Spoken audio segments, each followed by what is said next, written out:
Hola amigos del ajedrez, continuamos con mi sistema de Ninsowish, en esta ocasión atacando la base de la cadena de peones. Si la parte atacante ha jugado en el espíritu de las explicaciones dadas en los vídeos que hemos estudiado, ataque a la base y la correcta aplicación de la operación de cambio del punto de bloqueo, sucederá a menudo que la plena libertad de sus peones obstaculizados será una recompensa.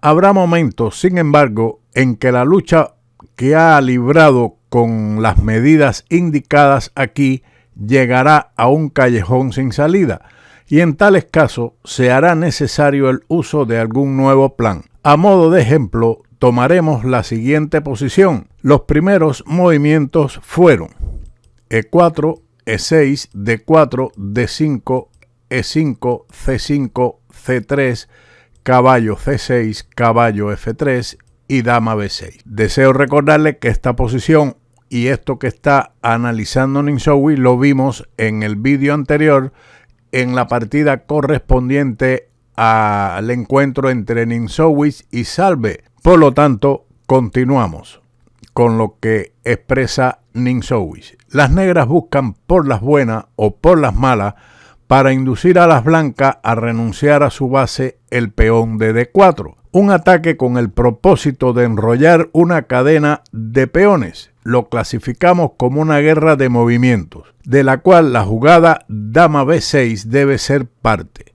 Los movimientos de la dama en la apertura están, por regla general, fuera de lugar.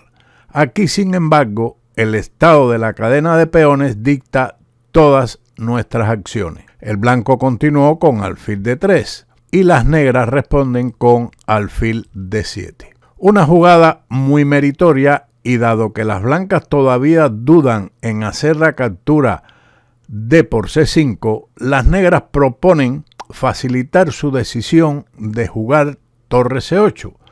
Ya hemos dicho, y en el curso de la partida lo demuestra, aquí hacemos referencia a la partida de Ninsowish Salve del vídeo anterior, que en su sexta jugada las negras podrían y deberían haber buscado un canal más tranquilo jugando C por D4, C por D4 y después alfil D7, con un eventual caballo E7 y caballo F5. Se refiere Ninsowish, repito, a su partida con Salve, que estudiamos en el vídeo anterior. Prefería jugar, en cambio, por la capitulación completa de su oponente en la región de la cadena. Su plan era 1. Obligar a las blancas a jugar D por C5 y posteriormente E por F6. 2. Para ahuyentar a las piezas de bloqueo que pudieran ocupar su lugar. Y 3. Para avanzar triunfalmente sus peones centrales, ahora liberados. Liberados quiere decir Ninsowish, una vez que desaparecen esos peones, los peones de D5 y E6 pueden avanzar una vez que el bloqueo se le ha roto. En dicha partida, su plan fracasó porque los bloqueadores sustitutos no fueron expulsados. Los dos postulados siguientes son aquí de importancia. A. No hay diferencia alguna para los peones estrangulados o acorralados si son estrangulados por peones o por oficiales. Oficiales se refiere en Ninsowish a alfil, caballo, etc. Fundamentalmente alfil y caballo.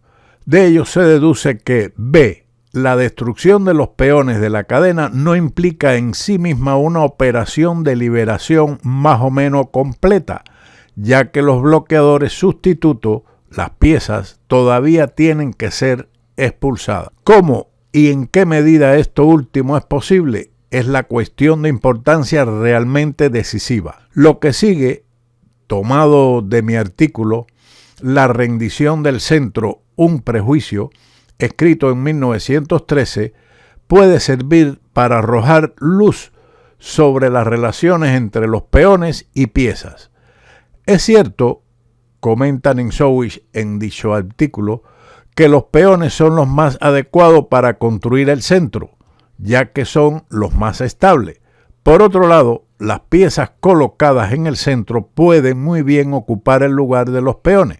Como veremos más adelante, continúa Ninsowish, el centro a menudo puede ser efectivamente sostenido a larga distancia por alfiles y torres, de modo que la ocupación real del centro por un peón o peones no significa necesariamente su control. Nos inclinamos a considerar como muy peligrosa cualquier operación liberadora que se inicie, pero no se complete, como en el intento de salve en el juego que hemos considerado, es decir, peligroso para el que libera ostensiblemente. Volvamos ahora a esta posición donde la jugada correcta era, en lugar de alfil D7, C por D4, C por D4, y con ello adoptar otros métodos, a saber, el asedio o la guerra de posiciones con alfil D7. Pero en la posición que teníamos anteriormente, en esta que hemos indicado, aquí continuó D por C5, alfil por C5, enroque con la idea de B4 a 5, dama E2, caballo de G a E7 y caballo de B a D2, donde las blancas están ligeramente mejor. Pasemos ahora a otro ejemplo que nos brinda Ninsowish, también referente a la posición de su encuentro con salve. Dado que la posición mostrada anteriormente, la jugada 6 alfil D7 parece dar poca promesa de beneficio, las negras, como hemos insistido varias veces, habrían sido mejor si hubieran jugado C por D4. ¿Qué significa este movimiento? De este modo, la base blanca D4 se ha vuelto inmóvil y se ha fijado en D4. Antes de que ocurriera C por D4, el peón D de las blancas podía, ya fuera para bien o para mal, abandonar su lugar por medio de D por C5. Ahora esto ya no es posible. Debemos tener muy claro un punto, que al jugar C por D4 por parte de las negras han tenido que resignarse a renunciar a sus ambiciosos sueños de obligar a su oponente a una capitulación completa en el área de la cadena. Estos ahora se han ido a la tumba. Las negras conservan ciertas posibilidades pequeñas, pero reales. Por ejemplo, el peón de D4 será atacado por varias piezas, no tanto por la razón de que la conquista de la base blanca sea probable, sino más bien para imponer a las piezas enemigas defensoras un papel defensivo, puramente defensivo. La puntería de las negras es, de hecho, ideal, la ventaja de la posición agresiva de sus piezas. La continuación podría ser C por D4, C por D4, alfil D7. Recordemos que no se debe jugar en este momento caballo por D4 porque se pierde material debido a caballo por D4, y recuperar el caballo con dama por D4 lleva a la pérdida de la dama con alfil B5 jaque. Por lo tanto, alfil D7, ahora sí se está amenazando el peón y por eso las blancas retiran el alfil a E2, porque si lo hacen a la casilla C2, las negras con caballo B4 pudieran obtener la ventaja de los dos alfiles. Tras alfil E2, caballo de G a E7. Ya sea lento o rápido, las negras eligen el desarrollo que ejerce presión sobre la base. Esto es correcto, porque en los juegos cerrados, aquellos caracterizados por la presencia de cadenas de peones, la cadena es la única guía verdadera. El blanco continúa con B3. Esto es lo que propone Ninsowish. Sin embargo, de acuerdo a las teorías actuales, para defender la base del peón de D4, es posible jugar en este momento caballo A3, caballo F5 y caballo C2. Pero continuemos con la idea de Ninsowish, B3, caballo F5, alfil B2. Y ahora el negro juega alfil B4 jaque. Este jaque aparece y con la luz más deslumbrante. Las piezas defensoras se interponen entre sí, por lo que es necesario jugar rey F1, puesto que en caso de cubrir el jaque con caballo C3 o caballo de B a D2, dejarían de defender la base de un defensor. Por lo tanto, el peón de D4 caería. Después de rey F1, el negro retira su alfil a E7. La idea de Tarrasch: el estudiante debe reflexionar sobre el argumento en el que se basa este movimiento. Si quiere mantener la presión sobre D4, las negras nunca deben permitir que el equilibrio de ataque y defensa, que ahora es 3 piezas atacantes y 3 piezas defensoras, se vea perturbado en su desventaja. Las piezas atacantes deben esforzarse por mantener sus posiciones de ataque. Para llevar a cabo esto se podría haber jugado, en lugar de esa retirada, el avance H5, para evitar el empuje del peón a G4. Por lo tanto, alfil E7 siguió G4. Si ahora se realiza G4, la respuesta sería caballo H4. Un atacante y un defensor desaparecerían juntos y el statu quo se mantendría. Claramente que estos son conceptos que explica Nintzowitsch, donde muestra la importancia de mantener la igualdad en el ataque y la defensa sobre la base de la cadena. Pero concretamente en esta posición las negras están realmente mejor. Continuamos entonces con este otro ejemplo.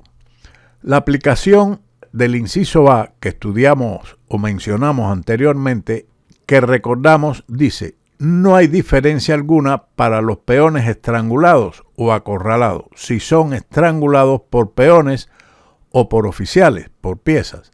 Difícilmente representará dificultades para el estudiante.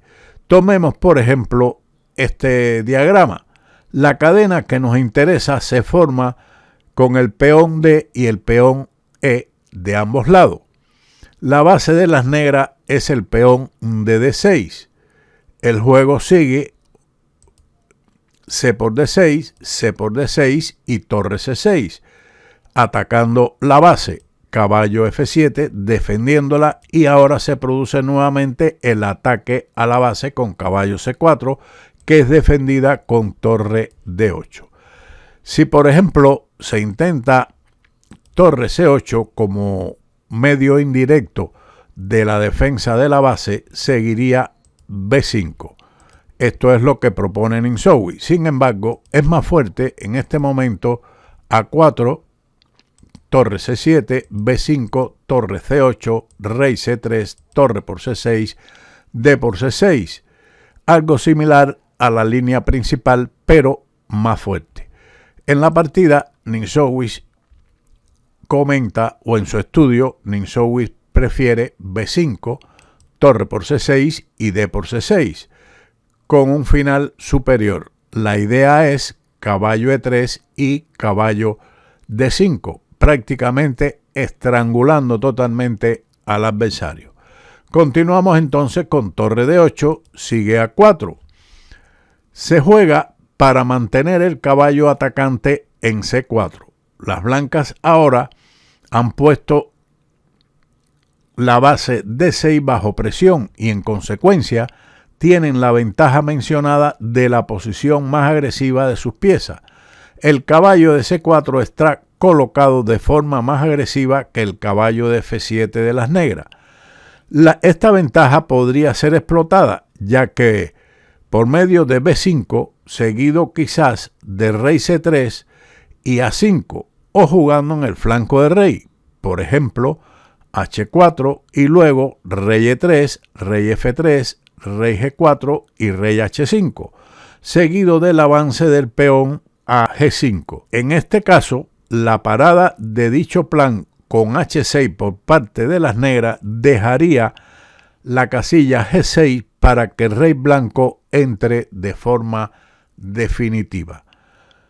Hasta aquí los elementos de atacando la base enemiga de peones expuesta por Nintzowitsch. Espero que sea de utilidad y lo comparen estos estudios con partidas que ya hemos estudiado anteriormente, como fue la primera partida del Mundial de Ajedrez entre Dean y Gukesh. En este caso, la primera partida fue Gukesh con Blanca contra Dean. Sin más, como siempre, nos veremos en otro vídeo de Ajedrez con Bowdy. ¡Chao!